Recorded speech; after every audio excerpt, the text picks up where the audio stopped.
My mom is the best financial adviser. जी हाँ, बिल्कुल सही सुना आपने। और सिर्फ मेरी मॉम नहीं, आपकी मॉम भी बेस्ट फाइनेंशियल एडवाइज़र है। सो हेलो फ्रेंड्स, क्या आपने कभी अपनी मम्मी से जाकर ये पूछा है, मम्मी मेरे पास इतनी इतनी सेविंग्स पड़ी है, इसका मैं क्या करूँ? लेकिन आज इस वीडियो को देखने के बाद आप जाकर अपने मम्मी से ये सवाल ज़रूर पूछने वाले हैं। अपने मम्मी को अगर आप ध्यान से नोटिस करेंगे ना, तो आप जानेंगे कि दिन भर घर का सारा काम करने वाली हमारी मम्मी, हम सबका बहुत अच्छे से ध्यान रखने वाली, हर महीने घर का खर्चा संभालने वाली हमारी मम्मी एक बहुत अच्छी इन्वेस्टर है। देखो, जनरली होता क्या है, पापा हमारे हर महीने घर खर्चे के लिए हमारे मम्मी को एक अमाउंट देते हैं और हमारे मम्मी को पूरा महीना उस अमाउंट से घर चलाना पड़ता है। अब इसमें उसका आ गया महीने का राशन, आ गया दूध वाले का बिल, आ गया हफ्ते भर की सब्जियां आ गई, फ्रूट्स आ गई, पेपर का बिल आ गया, या फिर बिजली का बिल आ गया। और इस सब के बीच में कभी कभी किसी के बर्थडेज आ गए, शादी आ गई, उनके गिफ्ट्स हो गए। लेकिन ये सब मैनेज करते करते भी कुछ ना कुछ हमारी मम्मी हर महीने बचत करती है, और ये बचत हो गई उसकी सेविंग्स। अब इस सेविंग का वो करती क्या है? तो पैसे बचा बचा के इन पैसों से या तो वो एफडी करेगी, या फिर गोल्ड खरीदेंगी, या फिर आपने सुना होगा बीसी डालेगी। हर महीने बिना चूके आपकी मम्मी बीसी डालती है। तो वो क्या कर रही है? वो इन्वेस्ट कर रही है। और याद करो अपनी ज़िद। हम कभी बोलते हैं, मम्मा मुझे ड्रेस चाहिए, मुझे यही ड्रेस चाहिए, मुझे न्यू बैग चाहिए, पेन चाहिए, बुक्स चाहिए, आज आज बाहर खाना खाने चलते हैं। और ये सारी ज़िद हम किसके पास करते हैं? हम मम्मी के पास ही करते हैं, क्योंकि पापा को बोलने के लिए डर लगता है। तो कभी सोचा है आपने, इतना सब कुछ मैनेज करने के बाद भी कैसे हमारी मम्मी बचत कर लेती होंगी? और उसमें भी जितना उसको नॉलेज है, उस हिसाब से वो बराबर इन्वेस्ट करती है। और बहुतों की मम्मी तो ज़्यादा पढ़ी लिखी भी नहीं होती है। फिर कभी सोचा है कि ये फाइनेंशियल नॉलेज उनको कहाँ से आया? उनका विज़न भी बहुत क्लियर होता है कि ये एफडी मैं 10 साल के लिए रखूँगी, ये सोना मेरी बेटी के लिए है, ये सोना मेरी बहू के लिए है। इनफैक्ट एंड में, हर साल के एंड में जो वो बीसी उठाती है, उन पैसों का भी उसको क्या करना है ये वो पहले से तय कर लेती है कि इन पैसों से मैं ये ज़रूरत का सामान खरीदूँगी, या फिर मैं इसको कहीं इन्वेस्ट कर दूँगी। तो उनका विज़न बहुत क्लियर होता है। क्यों? लग रही है ना मेरी बात सही? तो फिर ज़रा सोचो, अगर हमारी मम्मियाँ फाइनेंशियली थोड़ा सा और लिटरेट हो गई, तो न सिर्फ हमारे घर की फाइनेंशियली ग्रोथ अच्छी होगी, लेकिन जब ये नॉलेज वो अपने आसपास के फ्रेंड सर्कल में या आसपास के लोगों को जब वो ये नॉलेज प्रोवाइड करेगी, तो वो लोग भी फाइनेंशियली जागरूक होंगे। चलो एक एग्ज़ाम्पल देती हूँ। अपने मम्मी से जाकर पूछो कि मेरे पास 10-20 हज़ार रुपये हैं, इनको मुझे कहीं इन्वेस्ट करना है, मैं क्या करूँ?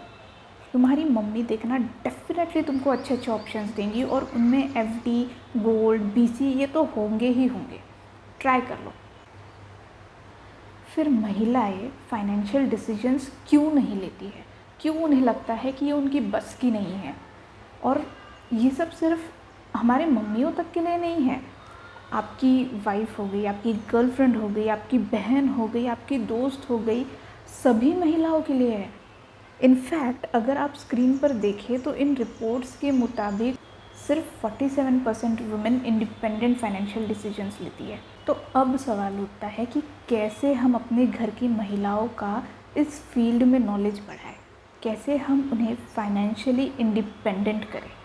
Step 1, start conversation. बात करना ज़रूरी है।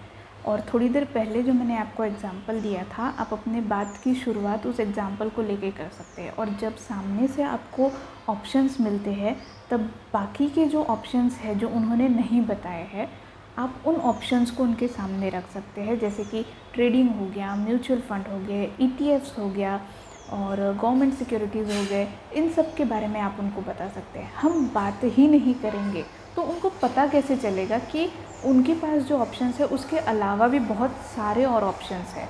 और जैसे जैसे हम धीरे धीरे बात करेंगे, हम उनको उसके बारे में समझाएंगे, उनका नॉलेज उसको लेके बढ़ते जाएगा।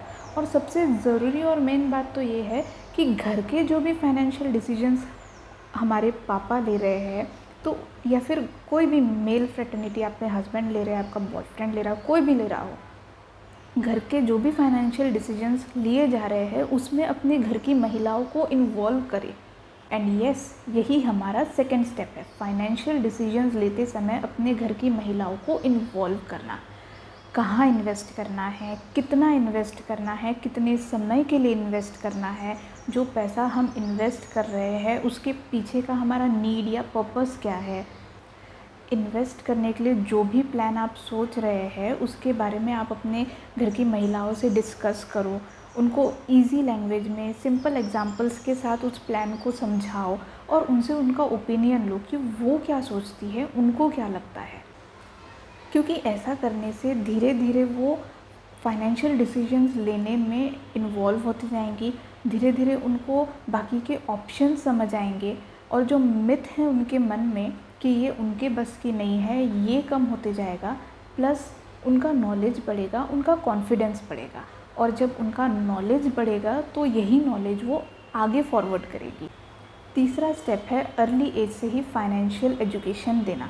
हमको हमारे घर की महिलाओं को तो एजुकेट करना ही है, लेकिन साथ ही साथ जो घर की लड़कियां हैं उन्हें भी कम उम्र से हमें फाइनेंशियल एजुकेशन प्रोवाइड करना है, ताकि उनमें गुड मनी हैबिट्स लगे, बेसिक समझ पाए, बजट का बेसिक समझ पाए और सेविंग्स और फाइनेंशियल गोल सेट कर पाए। स्टेप 4, ऑनलाइन मीडियम और रिसोर्सेज का यूटिलाइज़ करें। आजकल इंटरनेट पर सब अवेलेबल है, गूगल सर्च कर लो, ऑनलाइन यूट्यूब पर वीडियोस देख लो, वेबिनार्स होते हैं, ऑनलाइन वर्कशॉप्स होते हैं, तो इन सब का यूटिलाइज़ करके भी हम हमारे फीमेल्स का नॉलेज बढ़ा सकते हैं। Fifth step, power of investing.